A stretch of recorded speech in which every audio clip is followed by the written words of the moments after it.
Yeah, evil is real. This is where authorities say 6 children, the youngest only 3 years old, were victimized repeatedly over more than a year.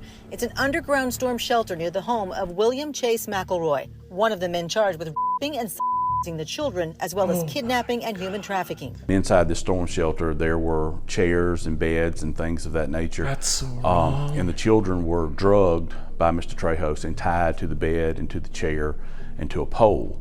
And then people would come and pay money to have sex with these children. Assistant District Attorney Brian Jones says there could be more victims and more alleged perpetrators. He says the grand jury has indicted a 4th person, but he can't release that name because that person hasn't been arrested yet.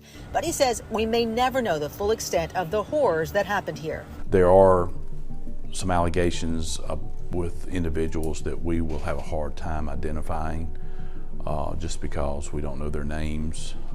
And the children were drugged, according to That's demonic. one of the co-defendants, and so they may not be able to recognize or be able to identify anyone. Jones says many of these details came from some of the defendants themselves. This has been a tough case for investigators and prosecutors, one they've been looking into since the first of the year. It absolutely infuriates me, but we have to kind of put that aside and just do the job. That's all we can do.